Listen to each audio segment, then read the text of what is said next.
Without further ado, Sorry. without further ado, I'll turn it over to Jeff. Thanks. Thank you. And this is your Zoom, to look your Zoom audience right in the eye. Okay, so first of all, welcome everybody. And I'll start by stating my intention for this evening. And this is a 2-hour event, 7 to 9. My intention is to speak for the first hour and then to initiate a conversation. And we'll see where that goes. So I'm going to start, and by the way, there may be periods of silence. Usually means I've fallen asleep. Yeah, actually, but there may be periods of silence where I'm just sort of getting tuned.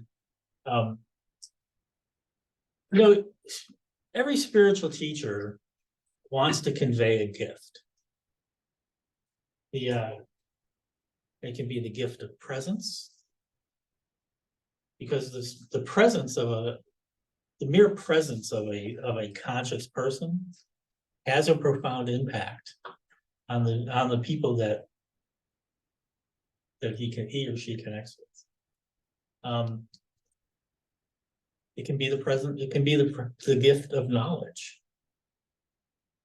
And knowledge, comes from experience, comes from living, comes from education. It's conveyed from one person to another. When it really comes down to it, all people are teachers. Matter of fact, we're always teaching. Anytime that we're with someone else. I remember somebody telling me, I was driving and a friend of mine was in the car and my son was in the back. And he reminded me that, I'm always teaching my son how to drive, even though he's only 4, and there's a lot of truth to that. Every moment of every day, we're teaching the people around us. Now some of them might be taking it in and some not, some more than others. And by the way, if you can't hear me, please let me know. I do have a microphone here. Next is wisdom. And teachers don't teach wisdom. For people that are familiar with me, I've talked about this many times. My wisdom, Trisha's wisdom, et cetera, et cetera, et cetera, Bill's wisdom and Jules' wisdom, it's all the same wisdom. Wisdom is an attribute of our minds. It is part of our spiritual nature. Learning who and what we are is one of our kind of missions in life. And we are perfectly created spiritual beings. That is who we are. And wisdom is part of our nature. So it's kind of that truth, that connection to God, to our true being. And one of the things I'm going to be talking about is the progression, the progression within the human realm. It's kind of where we start out as babies and where we end up.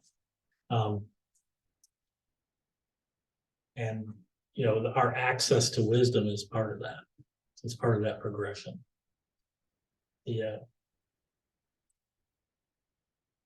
So we're always trying to give a gift of connection. One of our mistakes in life is to believe that we are separate. The Course in Miracles says that the purpose of life is to experience the illusion of separation from God. And I think that's pretty close to the truth. And part of our progression as human beings is allowing that illusion to sort of dissolve and live from that spiritual consciousness. So I'm going to begin with some of the things that I originally talked about. I've added to my list. When Barbara asked me for what I was going to teach on, I gave her 3 things, and so it's grown. My list has grown, which seems to always happen with me.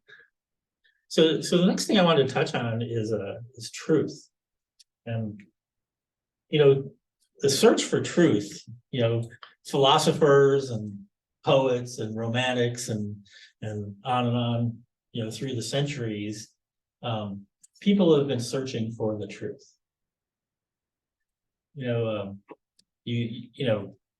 There's a voice inside me that sort of screams, it's self-evident, but it always seems to be kind of slipping away, and I'm just going to tell you about my experience. My experience has been, as I've become progressively more honest, the truth has become progressively more self-evident. So I think why the search, for veritas, as they say, for truth, is so difficult for most of us is that we don't really live in the truth, because we're constantly creating an image and identity, stories about ourselves and about others that separate us from the truth. And especially the stories that we create.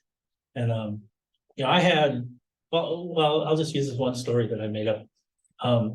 There was a teacher named Mary, okay, and she was having a wonderful day.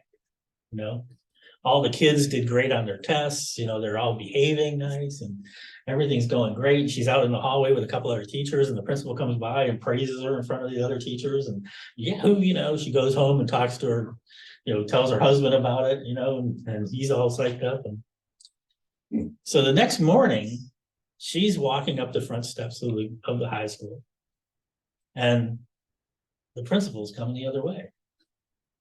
And of course, she's in a great mood, and hi, Mr. Jones, and he just glares at her, just goes out to the parking lot, and she starts thinking, what could have gotten him so mad at me? And she thinks and thinks, and I said, oh my God, I remember it's a little Joanne. I didn't give her credit for the homework she didn't turn in. And her mother called me and she got really mad. She said she was going to go to the school board. So now the school board meeting was last night. So probably the principal went to the school board and got yelled at by the school board. And oh my God, I'm probably going to get fired, and on and on. Okay. And of course, now she's getting agitated and irritable. And so she snipes at the kids and they snipe back and blah, blah, blah. Okay. So around noontime, the teacher in the classroom next door comes over and says, hey, did you hear what happened to the principal? She says, no. She says, somebody slashed his tires. It had nothing to do with her. Mm-hmm. And all the story that she made up was all just a story. And the suffering she created for herself was completely unnecessary. And the suffering she created for the kids in her class, and they probably went home and spread that through the neighborhood, and you know what? When this stuff first occurred to me, it's like, oh my God, that's the way I live my life. I live my life in stories. And my experience in life has far more to do with the story I'm telling myself than what's actually happening in my life. And it has almost nothing to do with who and what I truly am as a perfectly created spiritual being.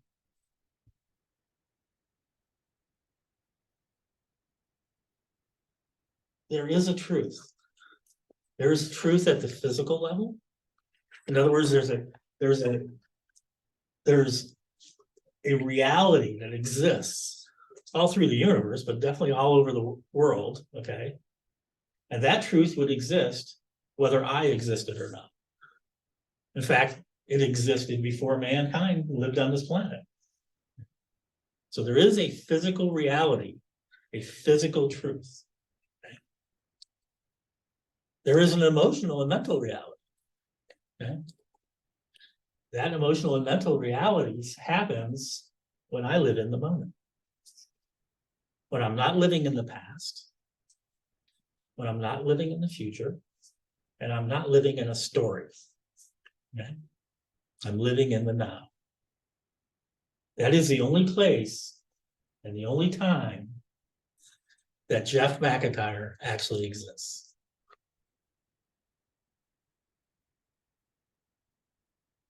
It's reality. I remember the old, what was his name? Reality, what a concept. Yeah. And it was a shocker to me when I realized that I was not living in reality. But it's my truth. Okay? You know what? If it's my truth, it's probably not the truth. Even though it seems, and by the way, when I'm in these stories, for Mary in the classroom while she was in that story and she was going to get fired because of the school board meeting, blah, blah, blah, blah, blah, all of that was absolutely real for her. And the emotions that we experience from these stories are real emotions, real anxiety, real fear, real anger, real sadness. Okay? Whether our brains cannot discern the difference between reality and stories that we make up. So there's physical reality, emotional and mental reality, and then there's spiritual reality. And I'm not going to try to explain spiritual reality very much. I will say this, and people that have had these experiences will recognize this. When you have a direct spiritual experience, okay, and for me, this happened in meditation. For some people, it can happen in other things, in dreams or other kinds of contemplation or some breakthroughs. It's a full recognition of the oneness of everything. The oneness with God. And it kind of transforms your whole life. Because now, I always prayed, and I value prayer, by the way. I always prayed as if I'm here and God's there. Or somewhere else, anyway. Usually up there. Why I don't think God's down there and over there, I don't know. Because I think like a human being, and human beings have a particular place and time that they are. Okay? So God must be in some direction, because I'm in denial of the oneness of everything. Once you have a direct spiritual experience, okay, there is a spiritual truth that occupies your mind. Okay. And some people call this the higher and lower mind. Some people think we live in a duality. Okay. And that was a very useful metaphor for me for a long time, by the way. That duality, the higher, I'm in my lower physical mind, or I'm in my higher spiritual, expansive mind, And that was very useful. Okay. But you know what? That's not unity. So it's still, it was a good, useful metaphor for me to kind of operate in. But there is a spiritual truth, and that's not it. The spiritual truth is that there is no separation from God. There is no separation between you and me at the spiritual level. We are perfectly created spiritual beings. And our goal, my goal, is to fully realize that and live from that. Okay? I'm going to be talking about the progression in the human realm, basically from the physical to the spiritual. And when we're young, we are completely dominated by our physical being. And by the way, there is value I'm not, you know, I don't want to give the idea that, you know, there's that the spiritual mind or the spiritual consciousness is more valuable than physical consciousness. It's all part of our being. Okay.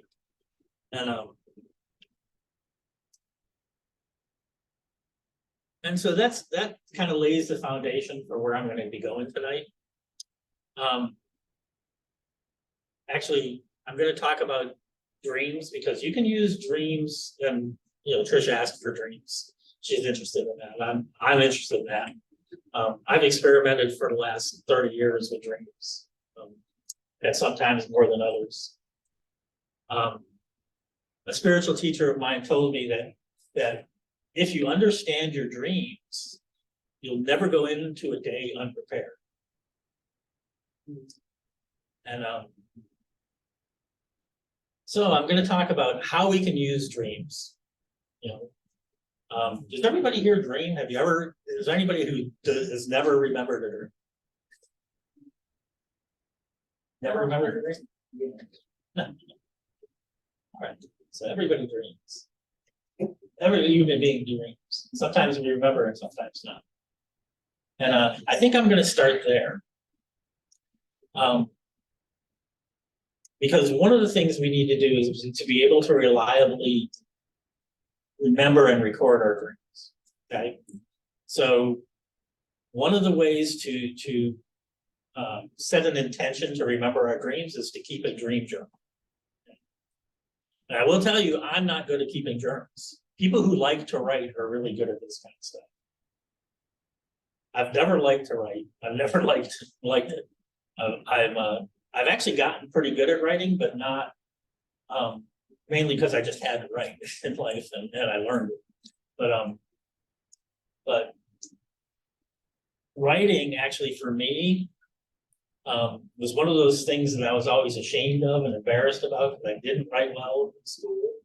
I you know, all the way up until I was in the Navy, actually. That's when my skills started to improve with writing. But because writing was an embarrassment to me, you know, I wasn't good at it, so I avoided doing it. And you know, a lot of us have that experience. But this is something I actually did keep a dream journal because I wanted to learn about my dreams. I heard, you know, the other people that I was hanging around with during that period, and this is probably close to 30, well, it's over 30 years now, probably, but you know, the things they were telling me was stuff that I really wanted to experience it. Okay. And they were telling me about things like lucid dreaming. Okay. What lucid dreaming is that you're in a dream and you know that you're in it. Okay. They were actually they were learning to control themselves within the dream. Okay.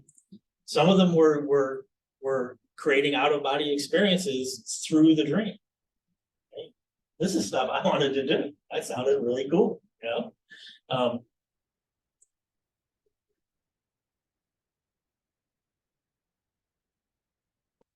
So for the first thing we should, you know, set an intention with is learning to remember our dreams.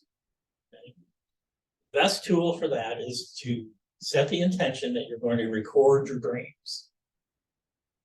And if you set this intention and really do it, you will start remembering your dreams better.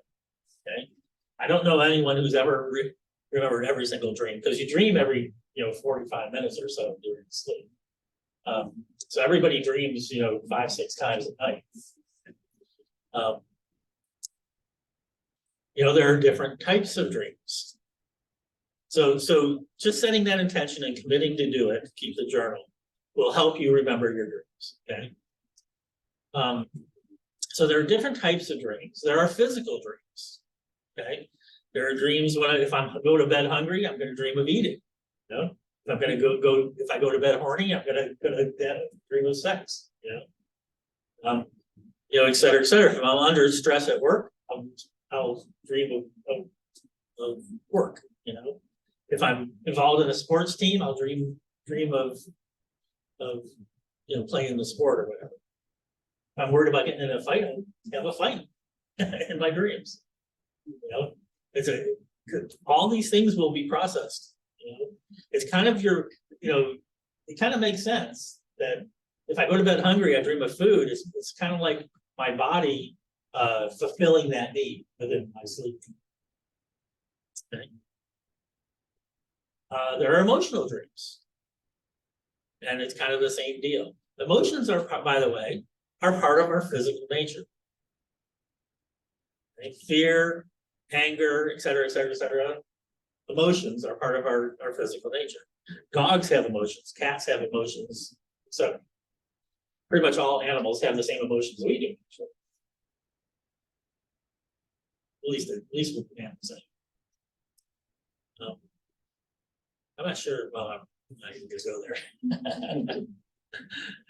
Anyway, there are spiritual dreams, right?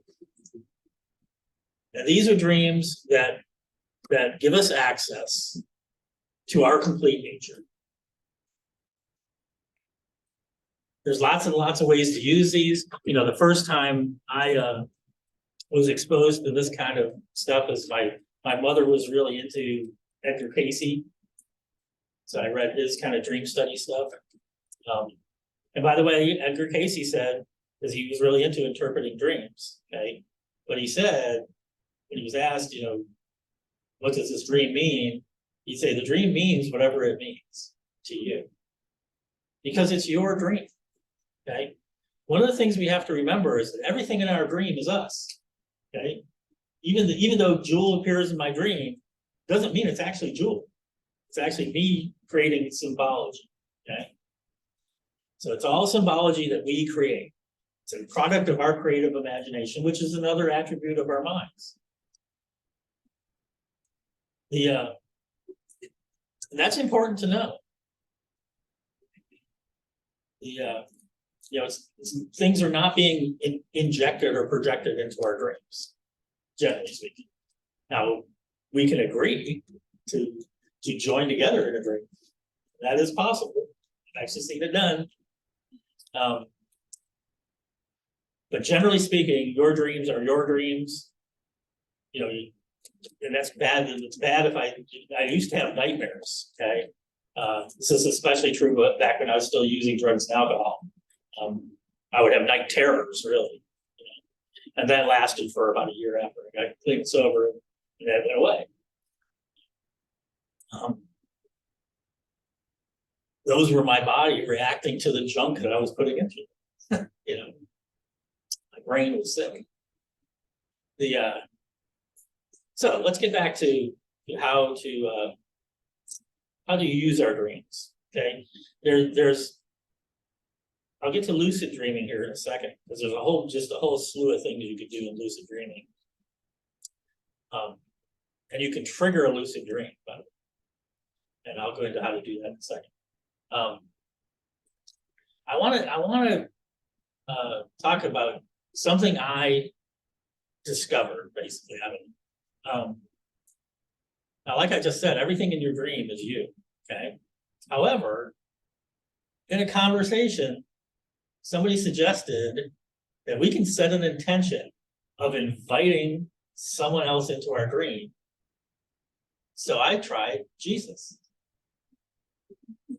He was the first one I tried, okay? And guess who was in my dream? Sit down and have a conversation with Jesus. And it's extraordinary, you know? And I couldn't tell you anything that was said in that conversation. But when I woke up, I was alive, you know? And I was at peace. You know? So there's lots of other people that I would like to talk to. So I invited them into my dream. I set that intention. You know, when I go to bed tonight, you know, Albert Einstein's going to be in my dream. I set that intention. It didn't work 100% of the time, but it worked a lot. You know. Now my assumption is that it wasn't actually those people, that this was all a part of my creative imagination. That didn't make it any less valuable. Because the whole idea here is to expand my consciousness. Growth, spiritual growth, physical growth, whatever kind of growth, is always expansion. Okay. So if I can invite Eckhart Tolle into my dream, and he can help me expand my mind, why not? So that makes the point of it doesn't have to be a dead person. Okay. I know a lot of dead people, but you know, we're spirits before we enter these bodies. We're spirits right now. We're spirits when we leave these bodies. Okay? So the mind of all the people in the world, all the minds are they're all one. It's one mind, a multiplicity of minds. So that's just a cool thing you can do, especially if you have, you know, a barrier that you're trying to get past, and you can't do it by yourself. Okay. And none of the people I know around me, you know how to overcome, you know, whatever it is, you know, some extraordinary experience that I had when I was a kid, you know. And I'm going to use something that happened when Barbara was sharing. She and I are both military, ex-military, and she was sharing about stuff that she went through as a parachute rigger with accidents, you know, airplane accidents and stuff.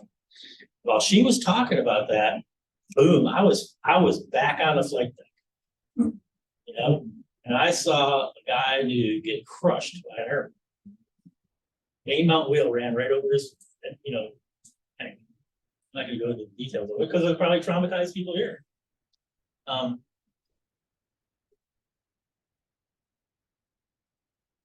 It wasn't a bad thing. I mean, that was a traumatic experience for me.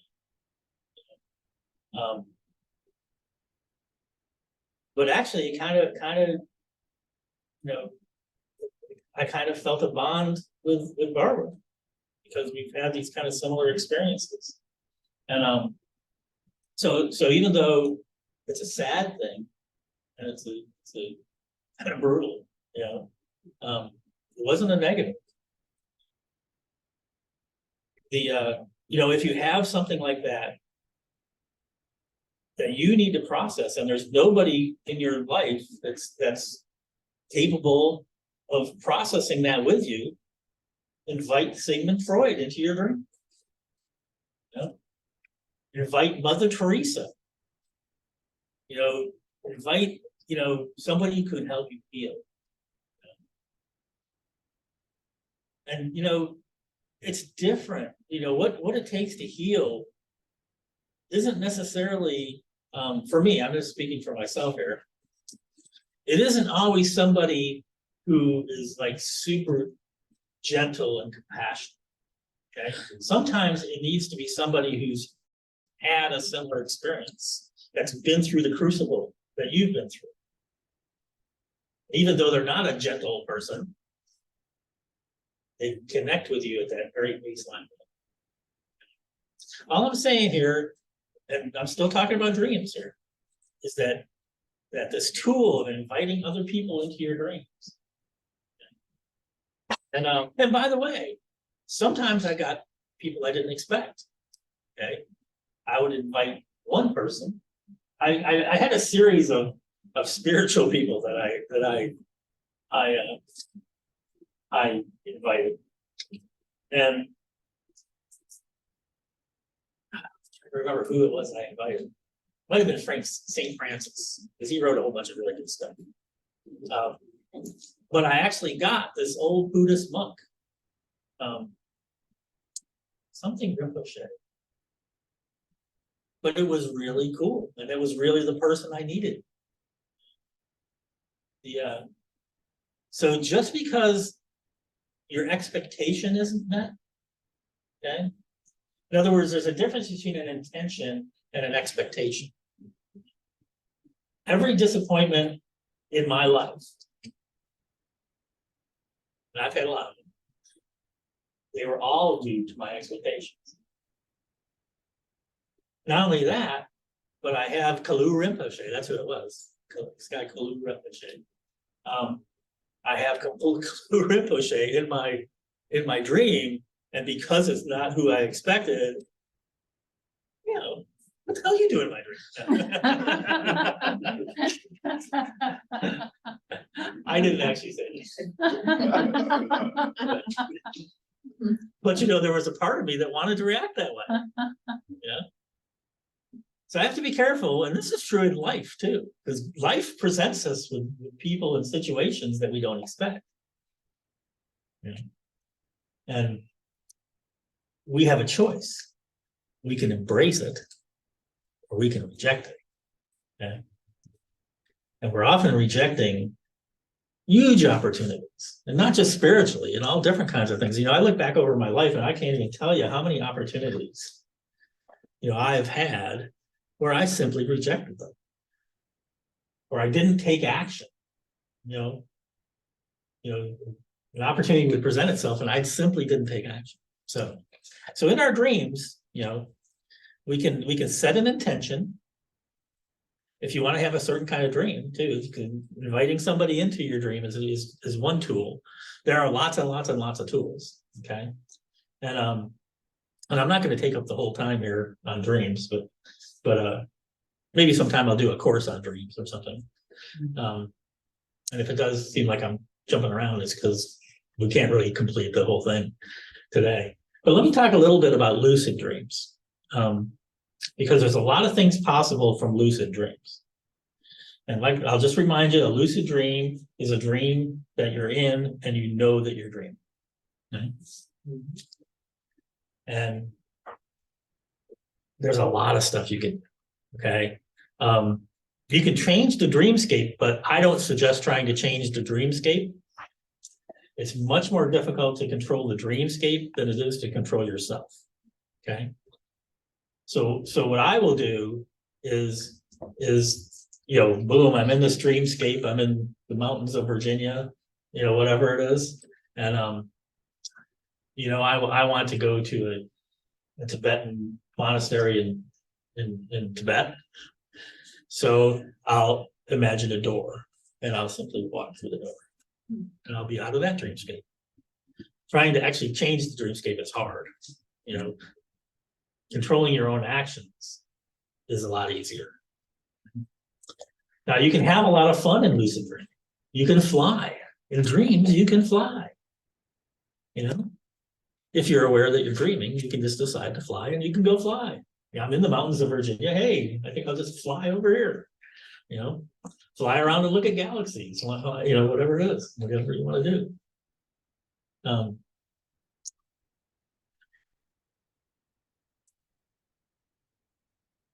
You can induce an out-of-body experience.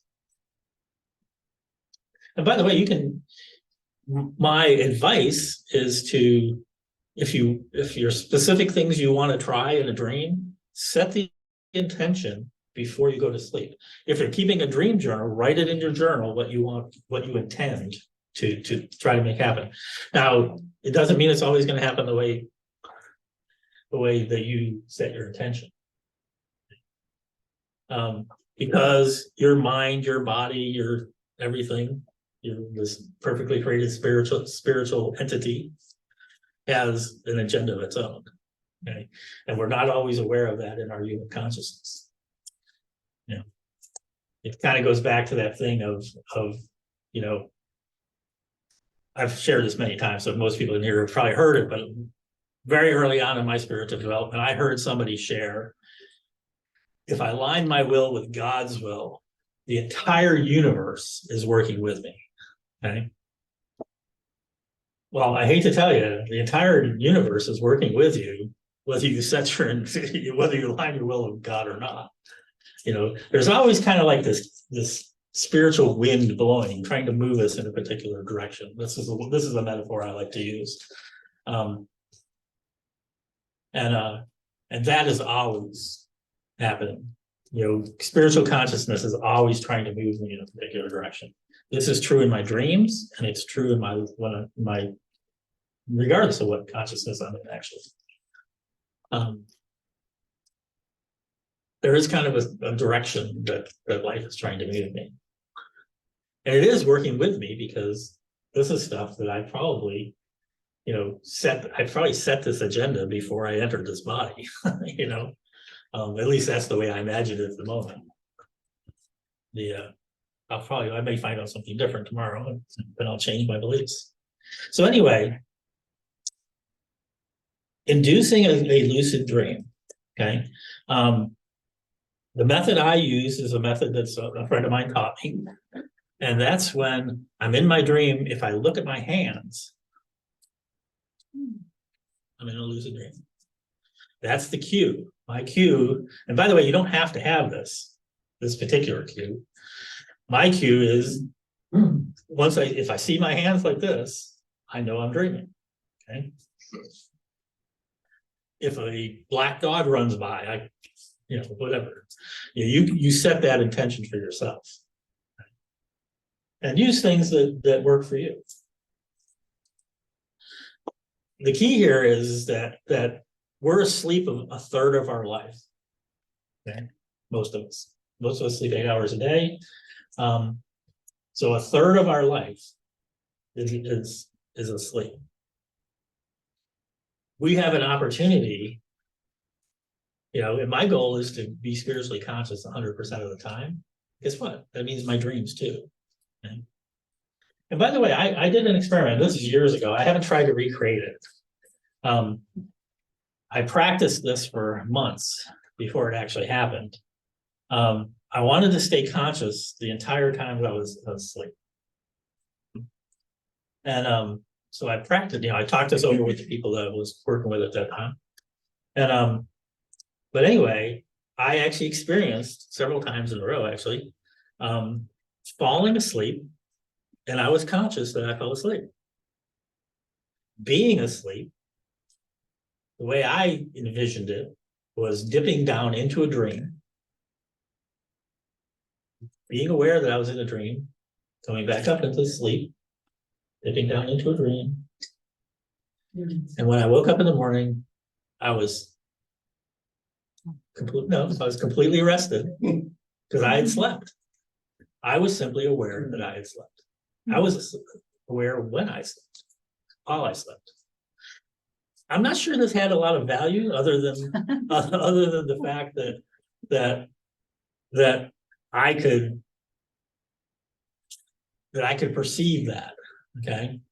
Because a lot of times, we talk about this a lot in meditation where we are the observer. Okay. Or in our minds, when we see these conversations going on or images going on, that the conversation or image is not the important thing. We are the observer. Who is it that's observing this? That's who we are. Okay? We are the observer, and we can observe while we're asleep. So that observer is there and potentially conscious 24 hours a day. Okay. I haven't experimented with that in years and years because, like I said, I didn't really see that much value in it. But it was it was a cool experience, and that's what I would kind of encourage you to do. Okay, there's lots of material out there. There's lots of books. There's lots of stuff on YouTube. There's all kinds of stuff all over the place about dreams. Okay, and about analyzing your dreams, too, by the way. But I will go back to what Edgar Casey said. The dream means what you think it means, because this is your symbology, right? I mean, there are some general rules. Water means spirits, house is your higher and lower consciousness, and etc. But no one's better at interpreting your dreams than you are. Right? So I don't need to get Sigmund Freud involved. I don't need to invite him into my dream in order to analyze it. Okay. Before I move on, is there any questions about dreams at this point? I encourage you to play around with dreams. I mean, it's a place where you can do experiments that will never harm you. At least I've never found a way to harm myself because I was kind of a maniac back then. So, but as far as I can tell, these things are completely safe. course, I never set an intention to harm myself. How do you trigger an out-of-body experience treatment? Oh, well, you start out as a lucid dream, so you trigger the lucid dream, okay? And then you want to remove yourself from the dreamscape. And actually, I did it once just from flying, okay? And all of a sudden, I realized that everything else had disappeared, and I was out of body. And I actually had one where I created a door, just the same way I did, is I just wanted to change from one dreamscape to another. But instead of moving to a different dreamscape, I was in my room. And I turned around and there I was in bed. Etc. So it's pretty simple, actually. Kind of look at your mind as a toy. Because a lot of times, and I say that, even though I am being playful, that be playful. And that's what I'm encouraging you to do, because a lot of times we wrap our personalities and our fears and our anxieties and all that stuff into this stuff. And we experience, oh my God, I had this momentous, experience, and all of a sudden that becomes a barrier. So, yes. What about true dreaming, when you dream something and then it happens? Okay, premonition. That's cool. A premonition, yes. That's I've never experienced that. Okay, however, I've definitely known people who have, well, actually, that's not true, actually. Because a lot of deja vu is from our dreams. Yeah. Where all of a sudden we realize, oh my God, I've been here before, and we go back and look at our dream journal, and there it is. So, speaking of time in spiritual terms, okay, and I had a teacher that talked about vertical time and horizontal time. Horizontal time is what we live our lives in. We're moving through time. Our consciousness is moving through time in a horizontal way, sequentially.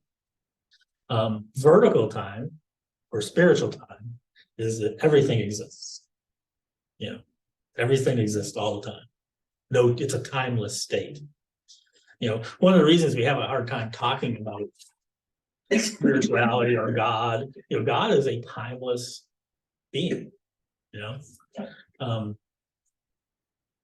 A lot of the ways we portray God or talk about God, a vengeful God or gangry God or this and that, a judgmental God or whatever.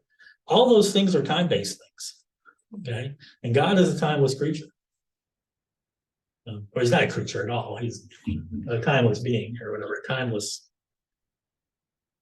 Because even those things, even being is a time-based concept. It's really hard for us to think sometimes in a timeless state. We can't have a direct spiritual experience where we experience timelessness. Yes. Yeah. Back to what you were saying, about when you know you're dreaming. Okay, so I experienced this, and I actually experienced in my dream. I said, I gotta be dreaming. So Yeah. what is that all about? That's a lucid dream. Really? Yes. That's I what gotta be dreaming. That's what we're talking about. Yeah. Wow. You're not dreaming. I'm right here. This is real. Absolutely. Listen. Maybe I'll wake up in a minute. No, that's it. That's a lucid dream. Like I said, there's a lot of things we can do, play around. And maybe I'll do, some teaching on dreaming. I haven't really focused on dreaming for years. It's kind of like we had children and they took up all our time, and I kind of got away from all that stuff. There are spiritual practices that I've maintained, but studying and playing around with my dreams or experiencing my dreams is not one of them. So maybe we'll play with that some more some other time. So in a lucid dream, what type of goal should you set in a lucid dream? Like, should it So be is it like, my dream or your dream? okay, in general, lucid dreams? Because if you realize that I'm dreaming at this point, or this is a dream, what should be the next thought? Should I say something kind to this person that I never was able to tell them? Or should I, To invite them into your, well, like if they're already there and you realize that they're dreaming. Should I be kind or should I just hit them? Like I've always still want to, like what would be your next? What would be a good thought then? I'm a type of person that needs direction or else. well, you want direction. Kind of what I want you to do is, well, I want you to take ownership, okay? I'm not going to give you direction. It's your dream. It's your dream, and see, the thing is, and I get you, Coco, and you know that. I get wanting to heal this person and wanting to kill this person. Okay, I get that dichotomy. Okay, those are my passions, and those passions exist in dreams too. Okay, now if I want to, all of this, what I'm talking about here tonight, and my goal as a spiritual teacher is always to leave everyone at a higher level of consciousness than we started. Okay. So if I think loving compassion is going to raise and expand my consciousness, that's probably what I'm gonna do. Violence, anger, is that gonna constrict my consciousness or is that gonna expand my consciousness? So, but I have a shocker. You have a conscience. And we've talked about conscience many times. Not everybody here has heard me talk about conscience, but we all have a conscience. It's an attribute of the human mind. Okay? A conscience is a sense of right and wrong, and it's a sense of direction. It is a direct connection to the mind of God. Okay? It will give you absolutely perfect guidance for the now. Okay? Not for the rest of your life, and not for anybody else. Okay? This is a for me, this is a very common mistake that when I see a truth, oh my God, this is the direction, that it must be the direction for everyone. So I become the evangelist, I'm gonna go around, I'm gonna tell everybody the truth. And what because my conscience is telling me this is what I need to do, it must be what Joel needs to do. It must be what Pam needs to do. It must be what everybody else needs to do. Okay? Matter of fact, everybody in the world needs to conform to my will.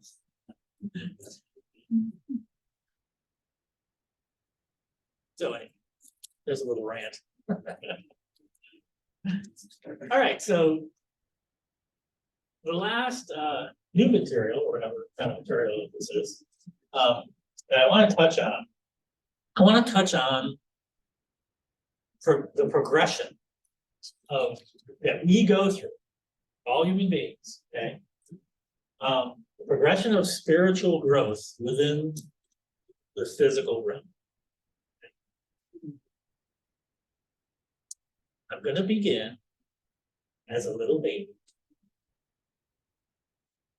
When we are born, we go through a forgetting, a letting go. We go from this infinitely perfectly created spiritual being to this little baby in this little tiny physical body. And that is all we're aware of. Okay? And our body's in pain, so we scream. The next thing we know, our body's hungry, so we scream. Mom comes and takes care of us, And on and on and on. So, Our needs are immediate. Our body is paramount, you know, our body, ourselves, that's the center of our attention. You know, we can't even see when we're born. We can't see more than a few inches. So we see shapes moving around, but we don't know what they are. Okay. There's me and mom. That's it. So that's where we begin our progression. And then, and by the way, most of us are pretty pissed off at that point. You know, we've just gone from this perfectly created, infinite being, aware of everything in the universe, to this tiny little speck. So anyway, so the progression begins. Okay? At first, there's just me. Then there's me and mom. Pretty soon, there's me and mom and dad and the dog. You know? As we grow, we may have siblings, so we become aware of our brothers and sisters. You know, in a while, you know, mom wants to go shopping without a screaming kid with her, so she puts us in some daycare. And all of a sudden, there's all these other kids, you know, and these adults that take care of me while I'm in daycare. You know, we may even, if we're very fortunate, develop a sense of community amongst our brothers and sisters. In other words, we actually start at a very basic level to see ourselves as part of something greater than ourselves. So this process of expansion, okay, remember I said a little while ago that all growth is expansion. You know, I love the thing in Neil deGrasse and the Prophet, where he says, you know, soul growth is not like a blade of grass growing upward; it's like a many petaled lotus, you know, opening up. That's kind of what I experience. You know, what I experience or what I teach is expansion, like a balloon. Yeah, every direction. You know, there's physical expansion as our bodies grow and get bigger, and we can do more stuff. And first, you know, we're sort of rocking, trying to crawl, you know, and then we can crawl, and then we can get ourselves up on a thing and start cruising. You know, life becomes very interesting for your parents at that point. Pretty soon, we're throwing ourselves across the room. You know, and it gets even more interesting. Okay. And so anyway, so that's all part of the progression. You know, physical skills, physical experiences, connection with other human beings, connection with other animals.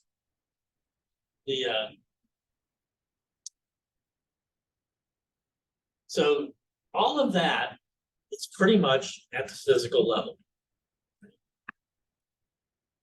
Remembering that you know, a lot of times, you know, in our culture, in American culture, you see our emotions as separate. Okay, our emotions are not separate. Okay, as I said a few minutes ago, emotions are part of our physical nature. Pretty much all mammals have the same emotions we do. Have, you know, joy, anger, you know, anxiety, fear, sadness, you know, all that stuff. So all that growth that happens in early childhood, it is expansion, but it's all at the physical level, generally speaking.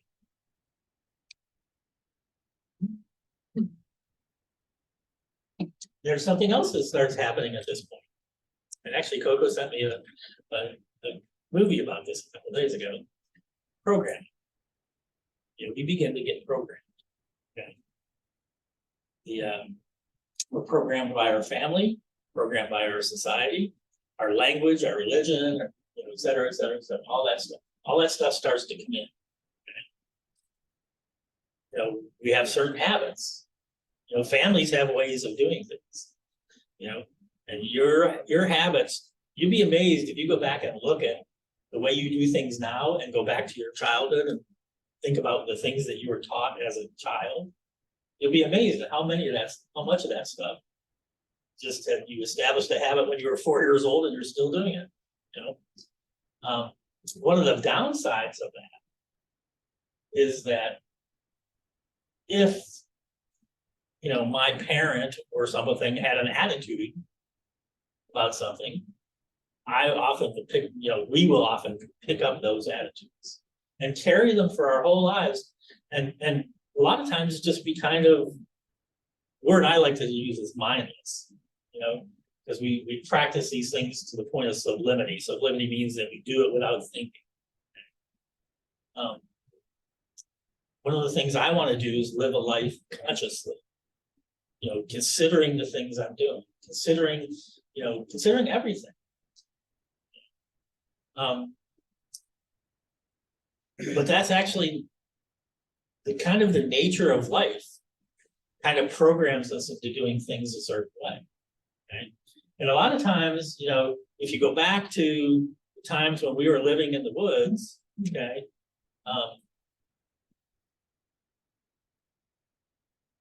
and, you know, mom teaches us, you know, if you see a wolf, you run in the house, you know.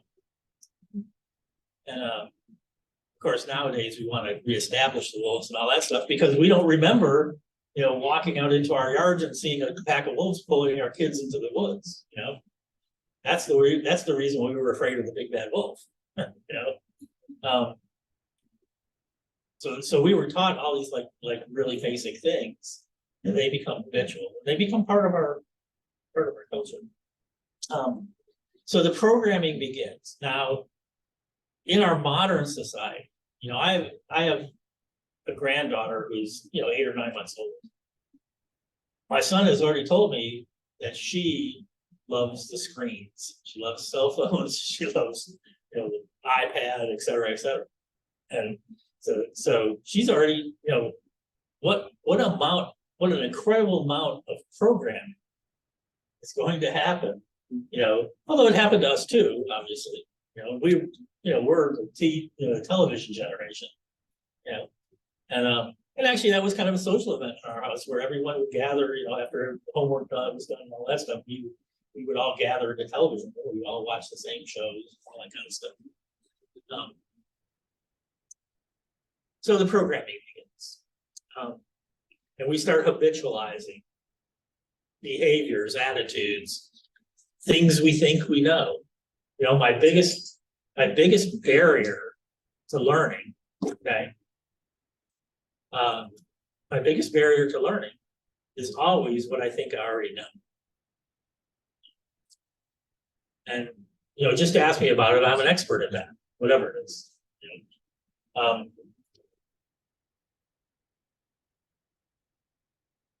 Can you say that again? My biggest barrier to learning is what I think I already know. Okay.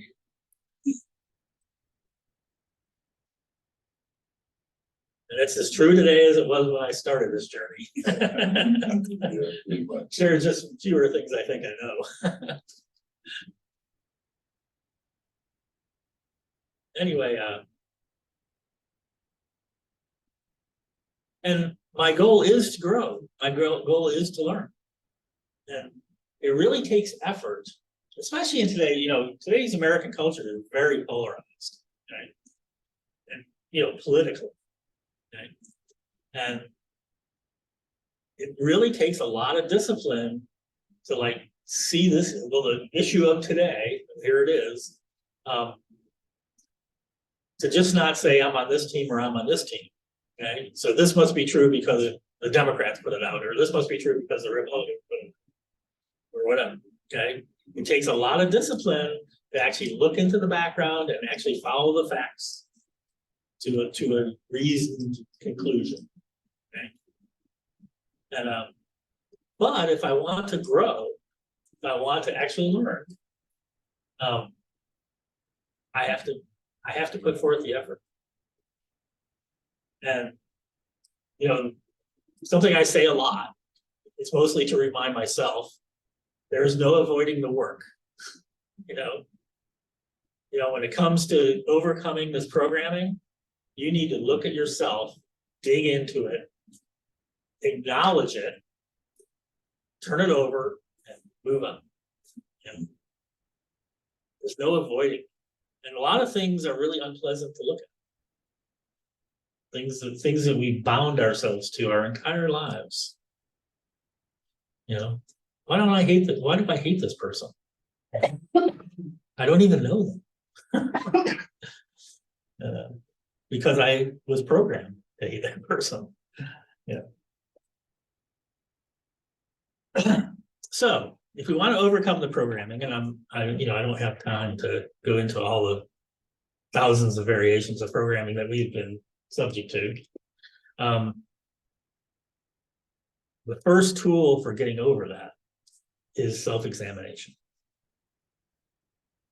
The self-examination is really difficult. A friend of mine likes to say, my biggest problem is my eyeballs point out, you know. So we have to actually stop what we're doing and start writing. Those things that I still, I still have programming. Okay. I'm actually a pretty good writer nowadays. Even Pam would probably say so. She's an English teacher. I married an English teacher. So, but I have this emotional thing of that I'm not good at writing, so I'm going to avoid writing. Okay. And it's strictly emotional and it's strictly programming. It has nothing to do with the reality today. Okay. But it is a barrier for me doing things like I'm suggesting that you do right now. Okay. Self-examination, at least my experience of this, my self-examination is most effective when I write it down. Okay. Now I have to say that most of my self-examination these days is done on a computer. Okay. But just getting it out of myself onto paper has a real power. It diminishes it. But not only that, but there's also an emotional shift of this is now real.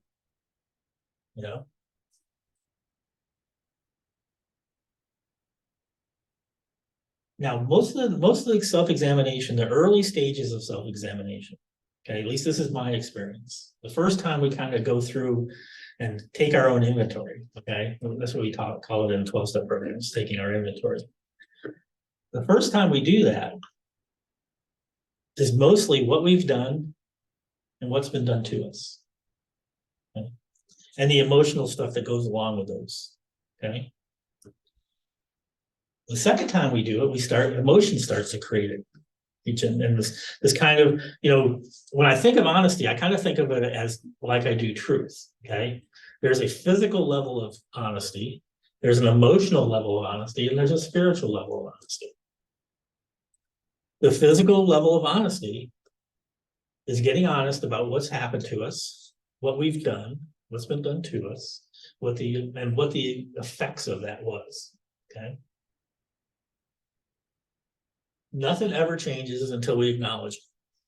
We have to acknowledge it.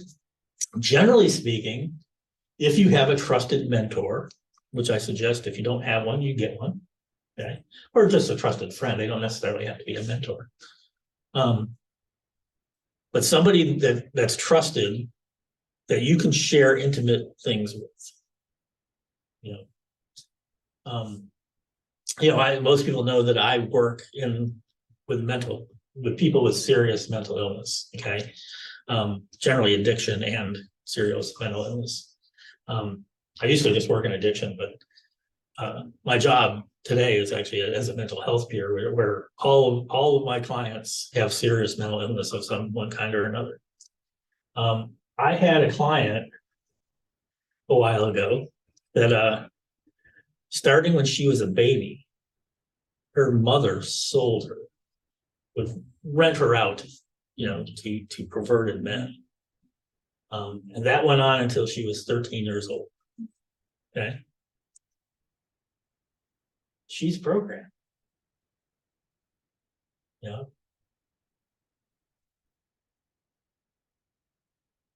She's programmed in the most horrible way imaginable.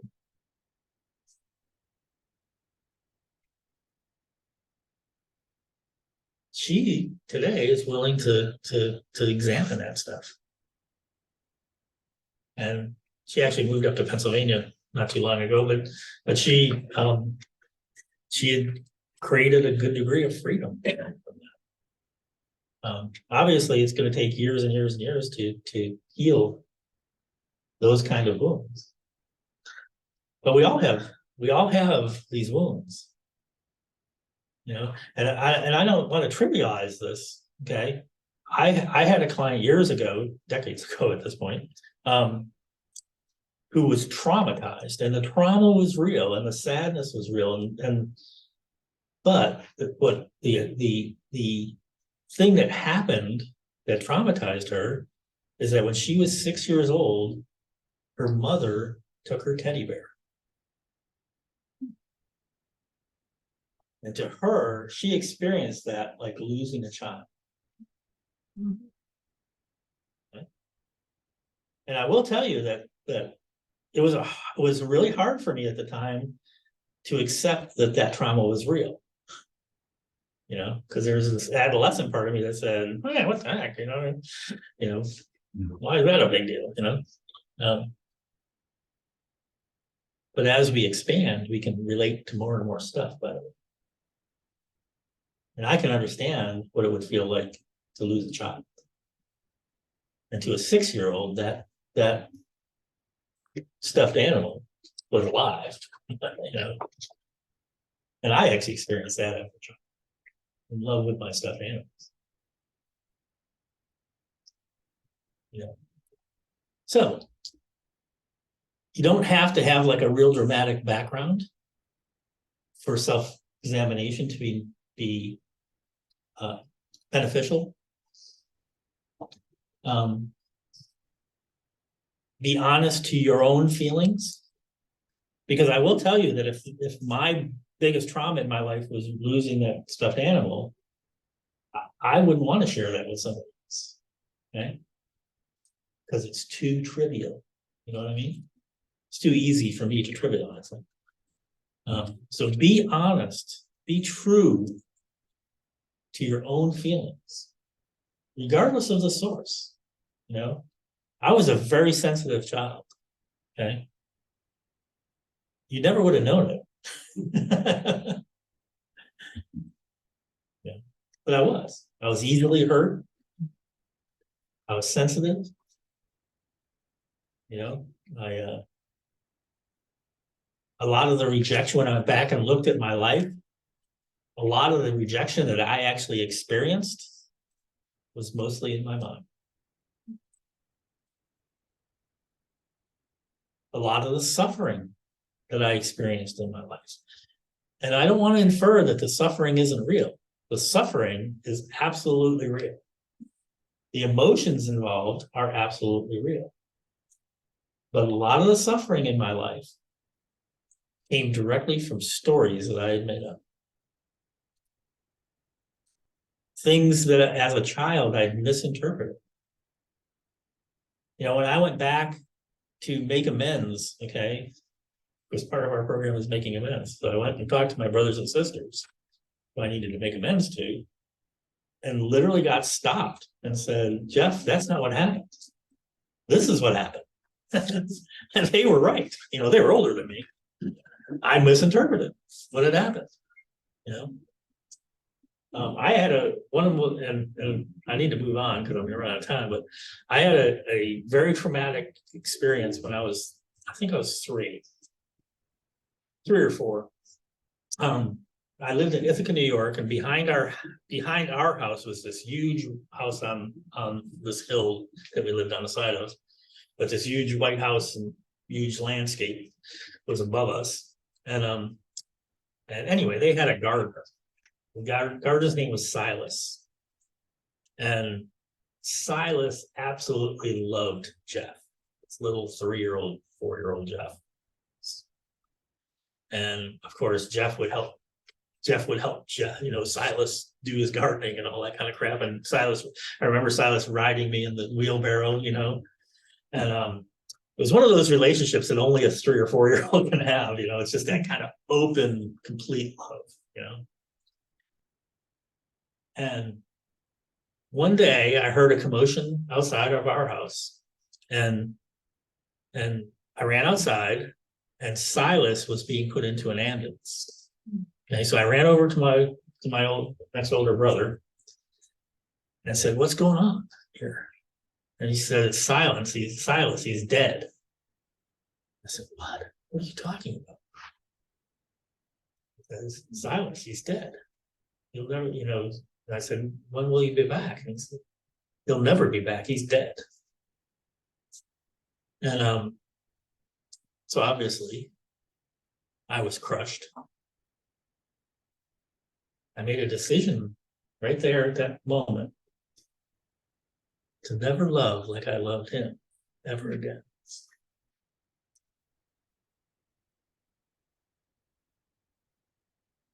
And I didn't for a long time. It turned out that Silas was not dead. Silas had been stung by bees, and he was taken off to the hospital. You know, he'd been digging into something, dug into a bee's nest, and was taken off to the hospital. He recovered, but while he was gone, we moved from. So I must have been 4 because I was 4 when I moved. We moved from Ithaca, New York, to Rome, New York, and I never knew that that's what happened until years later. Actually, after I got my first year of sobriety, I talked to my mother about this, and she said, "That's not what happened. You know, he was stung by bees. He went to the hospital. He was back in a day or 2. You know, but I never saw him." And that marked every relationship I had. Every relationship I had. Yeah. Gotta say. All because I misinterpreted. Well, actually, my brother was being a jerk. He knew, my older brother knew what happened. Siblings to do that to each other. All right, so self-examination, to identify those things that have happened to us that have controlled our experience of life. Like I said, that experience controlled how I reacted in every relationship I had for the next 20 years or 30 years. Okay. Until I did the self-examination, I recognized what happened. I went back and talked to my mother, who actually knew what actually happened. Okay. And at that point, I was able to accept that and let it go. Okay. Very important. I mean, there's really no point in doing the self-examination if you're not going to let this stuff go. And sometimes letting go is just as hard as looking at the stuff to begin with. So let's talk a little bit about letting go. I'm running way over where I intended to be right now, but that's okay. So let's talk a little bit about letting go. So why is letting go so hard? Such a values. Values? Okay, can be. Because it's part of what you see as you, even Yeah. if it's not a good part. Identity. It's part of your identity. Mm-hmm. Yeah, definitely. Programming. We're programmed to hold on. So if I let go of this, what's going to happen?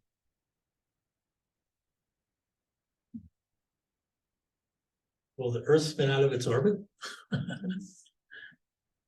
That seems funny, but I'll tell you, there's been times in my life when I thought that Earth, life is going to cease to exist.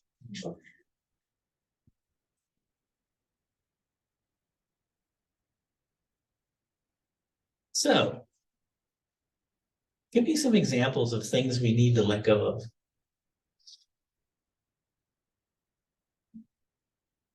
How about a sick relationship? Mhm. Ah, Mhm. my favorite Al-Anon saying is my love is unconditional, but my presence isn't. There's only so much crap I have to put up with. Yeah. But sometimes we have to let go of relationships that are unhealthy, unhealthy for us. Sometimes we need to let go of relationships in order to allow the other person to grow.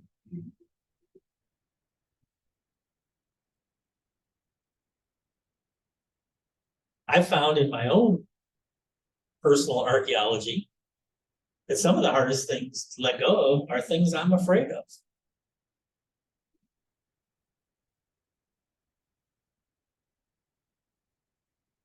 Yeah, I've lived long enough now that I know that things come and go in our lives. You know, people come and go, houses come and go, jobs come and go, cars come and go, places come and go. Heartaches come and go. Joy comes and goes. The Buddhists call it the nature of impermanence. Nothing, including us, is permanent.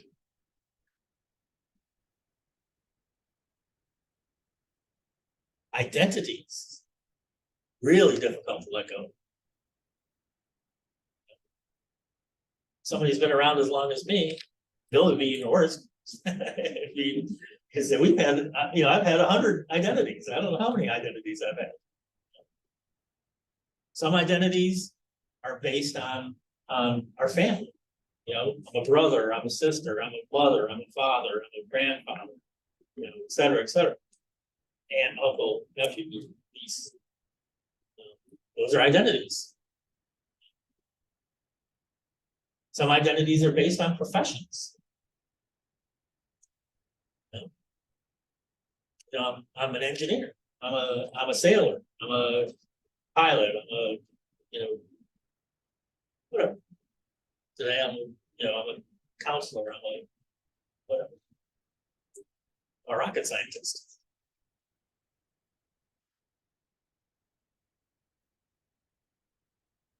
And the thing is that if that's what I identify with, okay, if that goes away, that's an incredible loss. You know, what if I identify? What if I was a really incredible athlete, okay, and I built my identity around being this incredible athletic person? Then at 30, 35 years old, I can no longer keep up with the 20-year-olds. And that whole, and all of a sudden, the team cuts me. Now I'm cast adrift. My identity no longer applies. Maybe I'll scramble around and join the old timers league or whatever it is, and try to maintain that identity. Maybe not. Maybe I'll be shattered. A lot of professional athletes go downhill quickly after they can't perform it.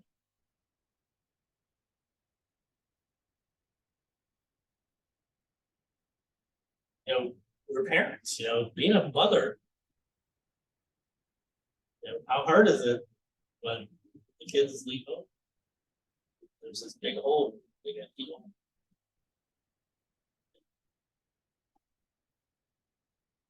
But those aren't the only kinds of things. We can build identities around things that are just totally stories. Okay? Matter of fact, it's pretty common nowadays, it seems to me. But, things that are just stories. It's kind of like the teacher we were talking about a little while ago.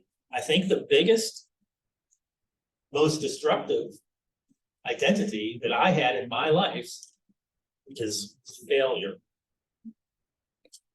I am a failure. I began to create this identity when I was in 3rd grade, because I failed 3rd grade. When I saw that report card in red ink, failure, it was burned into my consciousness. And, you know, I never failed another grade, but I never did any more work than I had to. You know? And until much later. Okay. It's funny because I'm kind of a perpetual student now. You know, one of the things that happened to me is that my brain came back to life, and all of a sudden, you know, all that insatiable curiosity I had when I was 4 years old. You know, I was kind of that little nerdy kid who could name all the dinosaurs and all that kind of crap. You know, and that curiosity came back to life. And I've kind of been a perpetual student ever since. So that's another identity, by the way, student.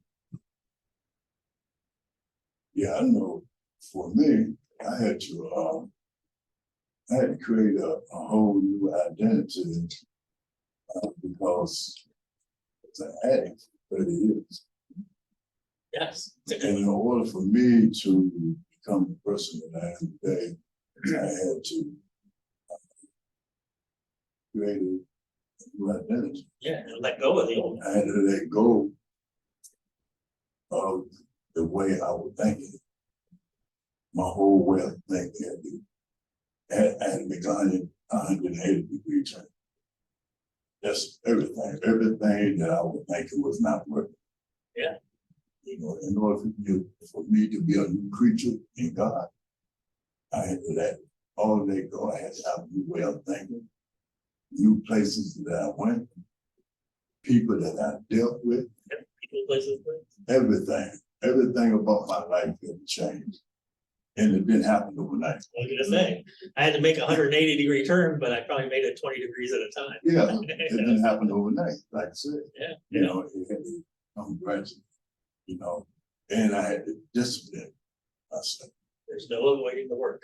one day at a time. I get it. You know? So that was hard for me. Yeah. You know, but that was 3.5 years ago. I remember. Cornell and our friends for all years. But yeah. And I want to acknowledge what an incredible transformation. Yeah.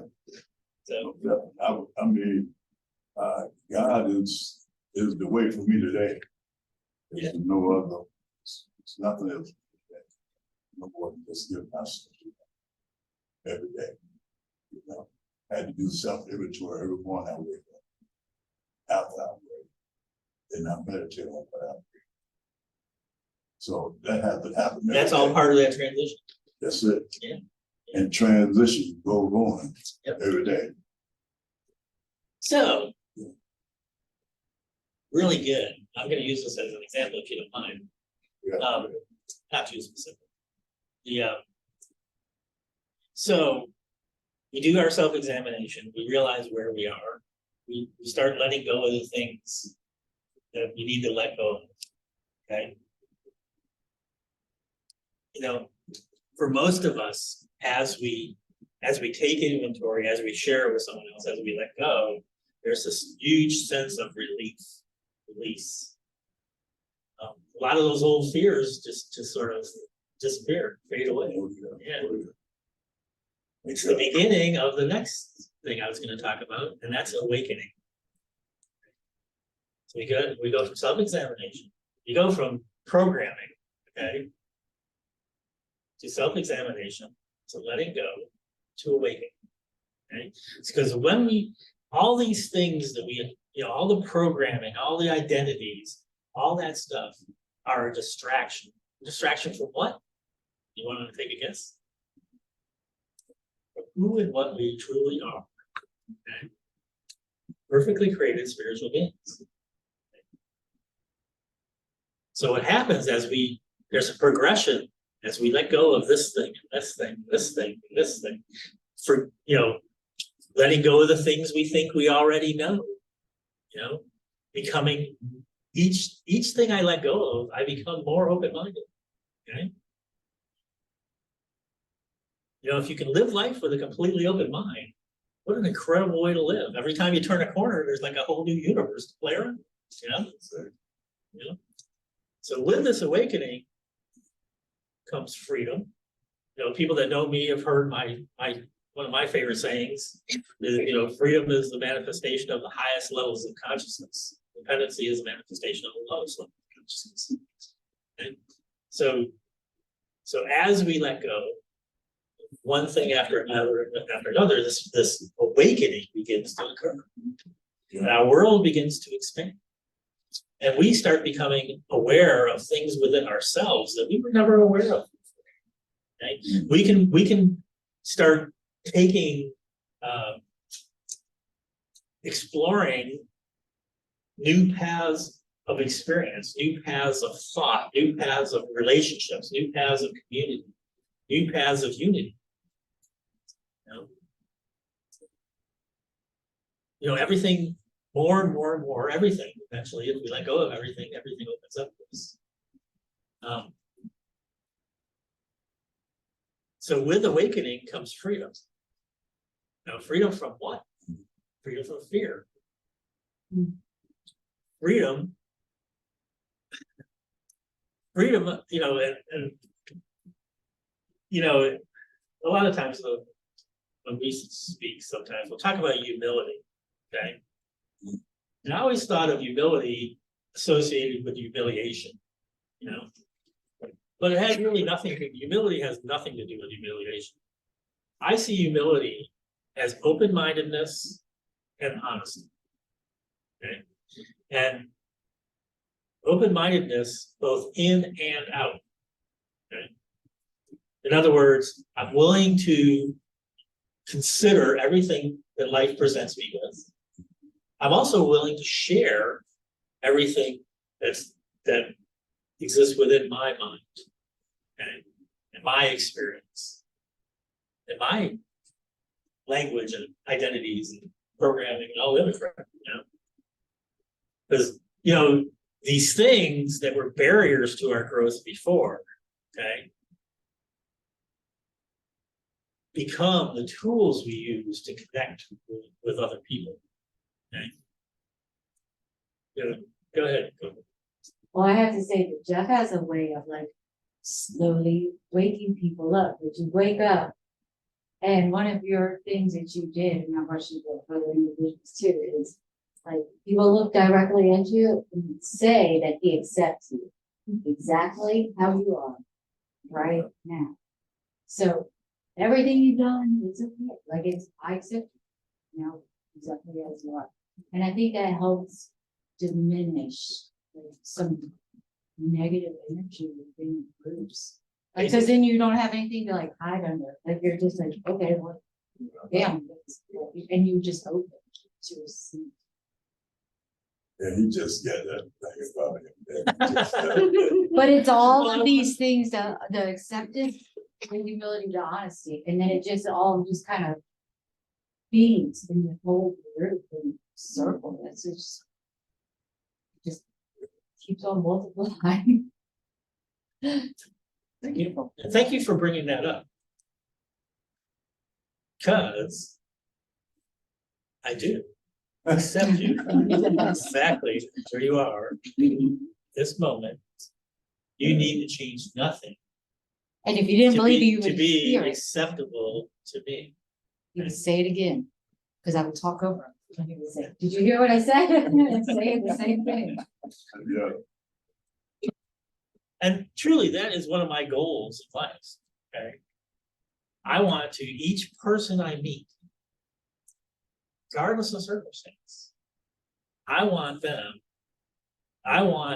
to accept them exactly where they are. And I really mean that there's nothing you need to change to be completely 100% acceptable to me. In other words, to accept them into my life in complete compassion. Because you know, And then- know. Because I know who they are. That's right. Because they're perfectly created spiritual beings. Not just like me, but one with me. To reject them would be to reject myself.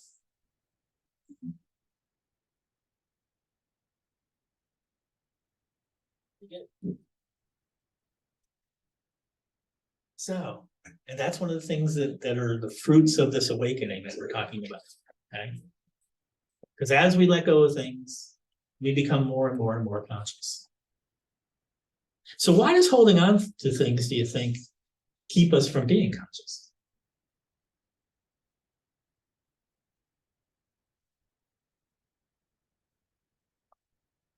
Well, we have a hard time accepting ourselves sometimes, Yeah, that's true.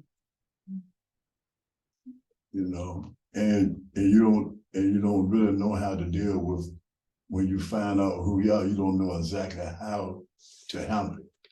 You know, it's like you say, it's fear. Yeah. Fear plays a big part. Well, and you're talking about an aspect of this that hadn't really occurred to me, at least not today. Right?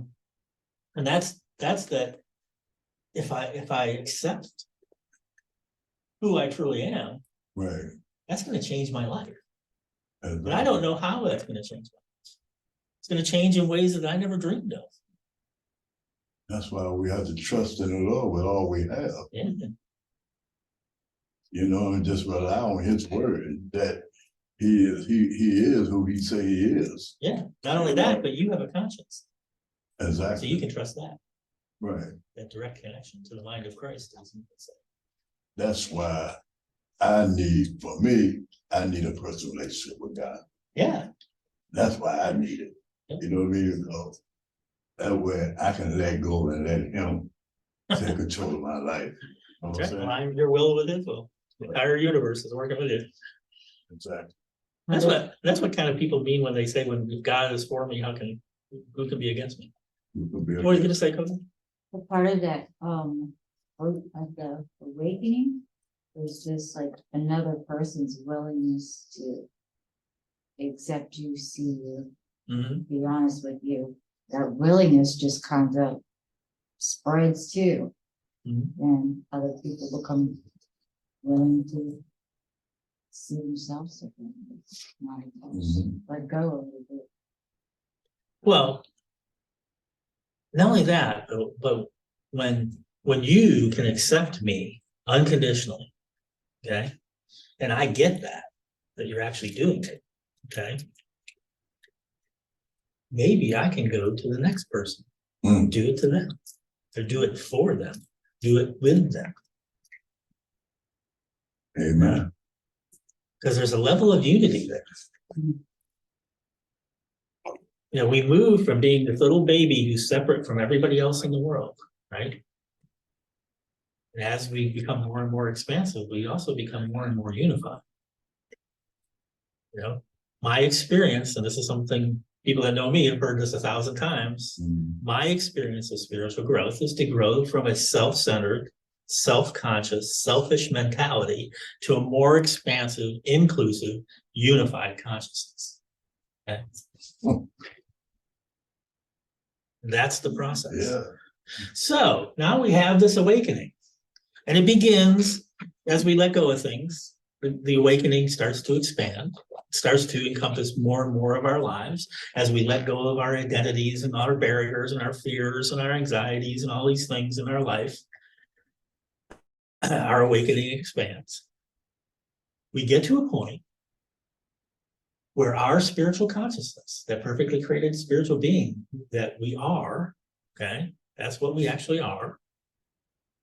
We become more and more fully aware of that.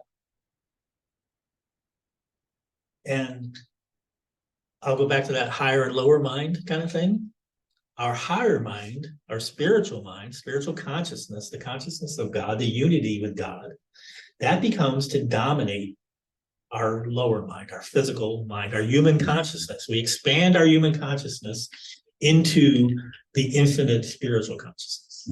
Okay, and that level, that place begins to dominate our mind. The result of that is it begins to dominate our language, begins to dominate our behavior, begins to dominate our relationships. We move from the realm of awakening to the realm of expression. Right? And this is one of our biggest challenges, is how we have a spiritual awakening, but we have a lifetime of habits based on selfish, manipulative, dishonest, et cetera, you know? So we need to start replacing, just like Cornell was talking about, we need to start replacing these, to me, the opposites are not good and evil. The opposites are self-consciousness and God consciousness, or unity consciousness, or cosmic consciousness. You can put a lot of labels on that. But self-consciousness and God consciousness. Okay. So I have behaviors based on self-consciousness, on being self-centered. My moral, when I first began moving to spiritual consciousness, my literal moral structure was very simple. You either helped me get what I want, you were good. You didn't help me get what I want, you were evil. It was a very right and wrong kind of thing. Okay. Well, it is what it is. We have to start from where we are. Okay. So, but once we go through this process, okay, spiritual consciousness is now available to us, okay, through our conscience, a lot of times. Our conscience, not just being a sense of right or wrong, but being a sense of direction. You will get very specific direction directly from the mind of Christ. What Paul called in the Bible the mind of Christ. He used to say the good news is that we have the mind of Christ. So directly from the mind of God to us. Okay. So how that expression happens in our lives depends on us. We all have talents and weaknesses. We all have likes and dislikes. I actually asked one of my, I asked a spiritual teacher, how do I know the will of God for me? And he says, what are your talents? It was like, whoa, I never even thought of anything like that. That's way too simple for my mind. We have talents. We should express those talents. A lot of people say they're God-given talents, and that's absolutely true. We have those talents because that's our mission in life. And you know how your talents are because that's what you like to do, most of the time. So, all right. So we're moving into the realm of expression. Like I said, it comes that spiritual consciousness comes to dominate our words, comes to dominate our actions, our relationships, the communities we choose to be in. And those are not always obvious, by the way. Jesus was highly criticized because he hung around with sinners. Yeah. So it's not always obvious who we need to be with. My advice would be to go to what you're drawn to. A lot of times we won't follow that direction. We won't go to what we're drawn to because, oh my God, what would other people think?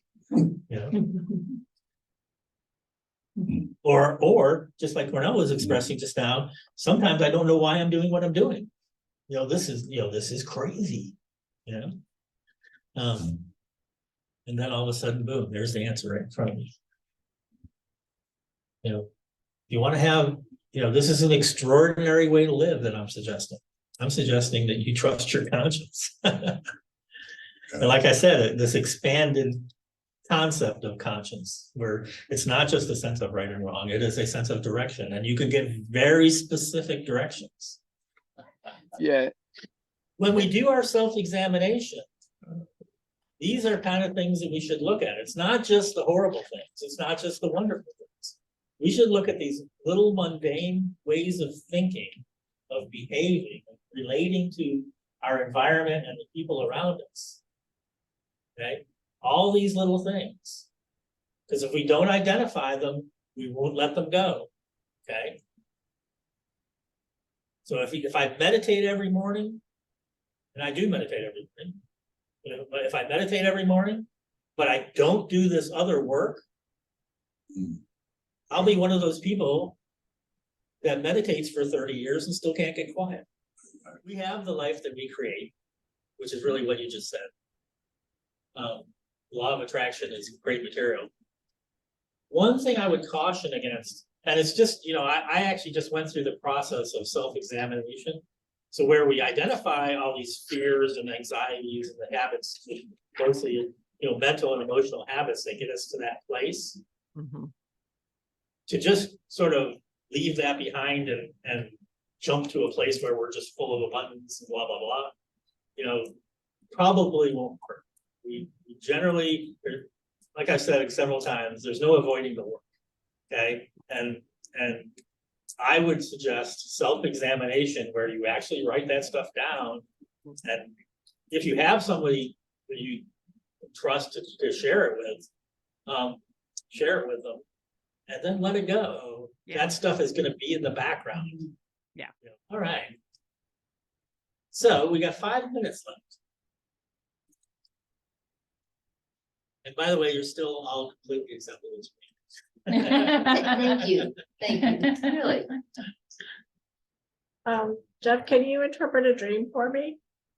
I can't, but I will tell you that Edgar Casey says that the dream means exactly what you think it means, because it's your dream, your symbology. So we have lots of people here with lots of experience. So I haven't had it in quite a while, so I'm glad, but often I would say it's been probably close to 10 years that I've had this dream. But my dream was that I was falling and I would never land, and I would wake up before I land. Yeah. So to me, that meant that I was not in control. That's what I took it to mean to me. well, it must be significant to you if you're still talking about it 10 years later. And I've definitely had periods in my life where I was out of control. So, and I had lots of dreams like that. A dream like that can literally just be a physical fear kind of dream. Okay. So it doesn't necessarily have to have any significance at all, but it probably does because you still remember it and it still has an emotional impact for you. Dreams, in our dreams, and actually, I haven't really talked about creative imagination much tonight. I usually do. The creative imagination, which is what creates our dreams, also has purpose within our normal lives. Okay, it's how we create families and how we create businesses and how we create, we create a vision and then we live into it. That's kind of the natural function of creative imagination. Now, I created a habit. You're talking about programming. When I was very young, I used my imagination to escape the chaos of my family. And it's not that, my family, there was 9 people, 3 adults and 6 children living in our house at least, and we usually had 1 or 2 extras living with us. So it was it was just kind of the natural chaos that comes with that many people in the house. But I would literally use my imagination to escape, to escape that environment.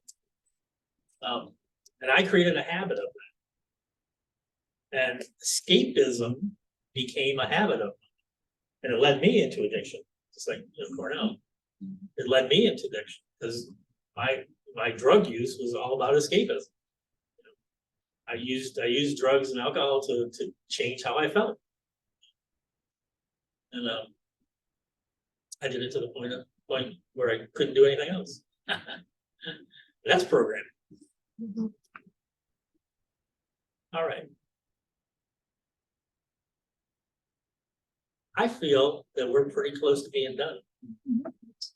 Does anybody else have anything to say? Just thank you. It was really riveting, actually. Well, there's something I like to do. I moderate groups, okay, like therapeutic groups. There's something I like to do at the end of every group. Okay, and these folks are familiar with it. I'm gonna start with Barbara back here in the back. And I wanna go around the room and just say anything you need to say to be complete with this session, this conversation. So anything, I don't wanna leave anything hanging. So Barbara, what do you have to say to be complete? Are you ready to line up for part 2? Not tonight. Yeah, that's good. Pam? Yeah, there's two things I want to say is thank you, Jeff, so much. And the second thing is the woman asked about what to do whenever she discovers this uncomfortable feeling. Mhm. Self-compassion. Yeah, yeah. And we have a group that meets every morning at 6:45. Sunrise, yeah, sunrise. It's all about self-compassion.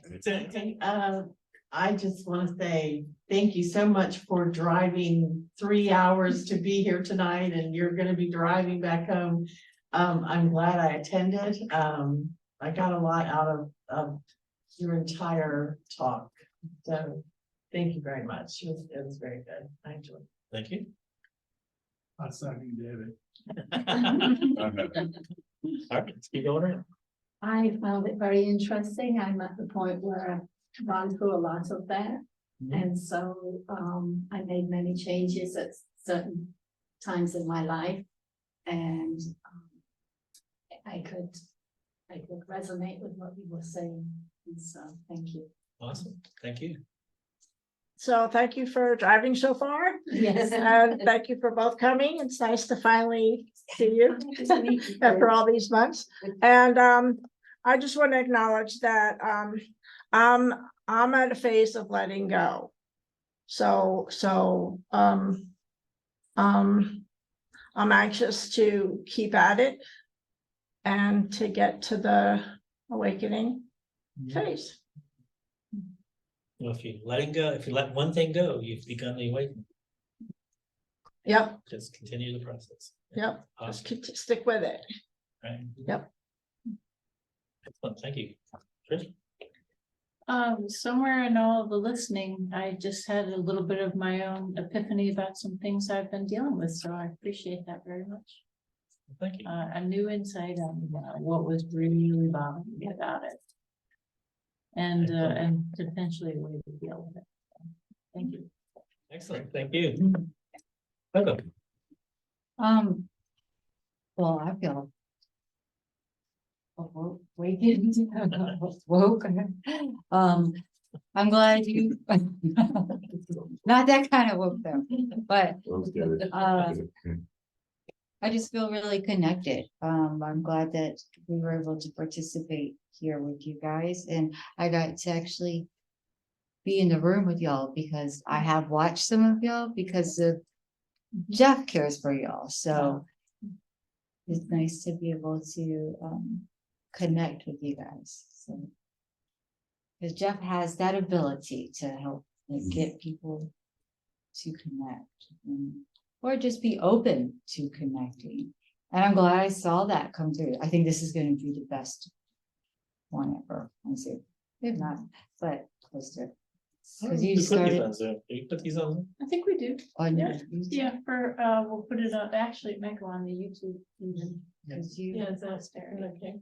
Yeah, You- fine with me. Okay. you opened and I could see that. Cornell. Oh, I like to give God all the glory and honor. Being my Lord and Savior and just for being the King of Kings and the Lord of Lords, you know. Thank him for providing this atmosphere today. I thank you for the people on Zoom, the people in this room. I thank all of you guys for your hope and your strength, you know, that you shared tonight. And that we have a loving and caring God, unconditional God who loves us unconditionally, you know, and he made this possible. You know, this was in the making for a long time. And I'm glad, you know, he finally got us together, you know, to let each one of us know that he's real, he's alive, he used us to carry out his blessing. That's what makes him alive. And I just thank everybody for being a willing participant, and just want to continue to give God all the glory and have him to do what he do. And I like what he putting down, because I'm gonna pick it up. And that completes me. All right, thank you. And I would like to thank everybody. Feels up. You completely. No, No, I was We're like, not gonna do that, 'cause that was. I would have you play us out if we had more time, but we don't, we're over time. So thank you very much. We are complete.